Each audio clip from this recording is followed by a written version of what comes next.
Halo teman-teman, perkenalkan nama saya Ahmad Lukia di Nugroho, NIM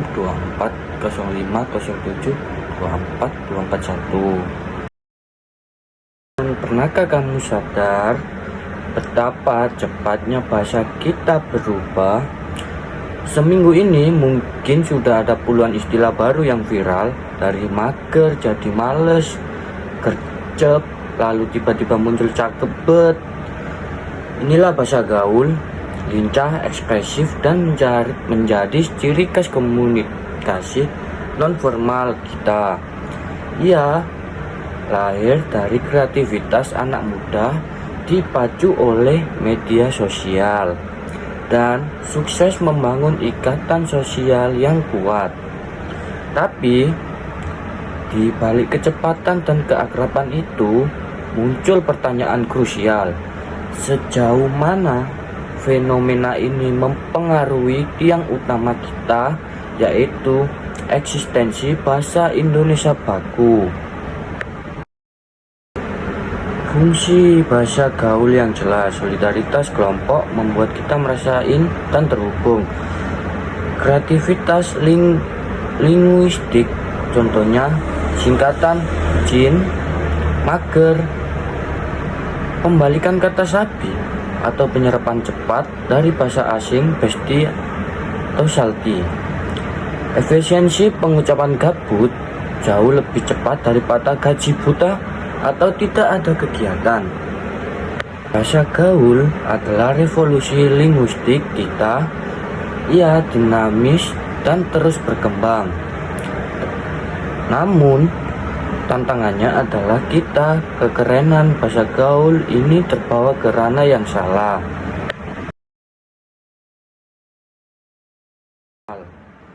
Alat pemersatu bangsa di tengah ratusan bahasa daerah, bahasa baku menjadi jembatan komunikasi lintas suku. Ini adalah pengejawatan dari Sumpah Pemuda. Bahasa negara dan pendidikan, ia menjamin kejelasan dan ketertiban dalam dokumen hukum, administrasi pemerintah, dan transfer ilmu pengetahuan di sekolah serta kampus.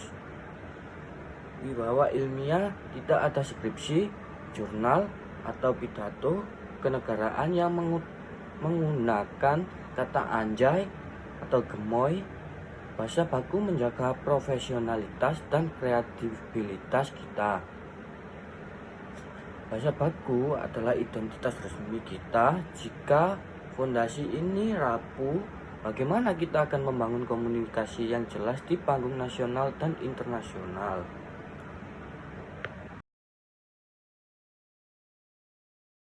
Penurunan kemampuan berbahasa formal, kebiasaan menggunakan singkatan dan tata bahasa yang longgar membuat banyak Gen Z kesulitan merangkai kalimat baku dalam konteks formal, seperti saat presentasi atau menulis surat. Marginalisasi bahasa baku sering dianggap kaku, kuno, atau ribet. Jika membiarkannya hanya ada di ruang-ruang resmi, Indonesia akan hilang kebanggaan di mata pemiliknya sendiri. Kesalahpahaman antar generasi, istilah gaul yang sangat lokal dan cepat berubah dapat menciptakan gap komunikasi bahkan di dalam keluarga atau tempat kerja. Pertanyaannya, apakah kita hanya ingin lincah atau santai, atau juga ingin cerdas, profesional, atau berwibawa?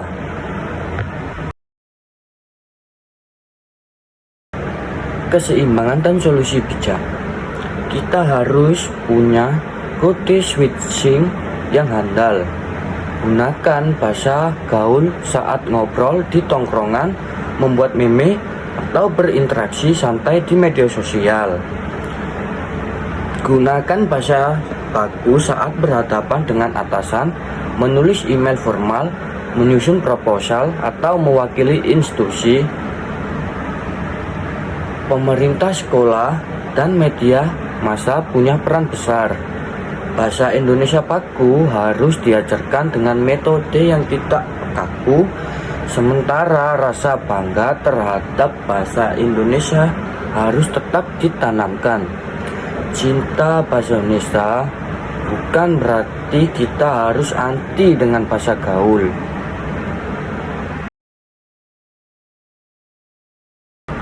Jadi, mari kita cerdaskan, jadilah generasi yang mahir mengucapkan mager saat liburan, tapi fase menyusun kalimat yang baku dan berwibawa di dunia profesional.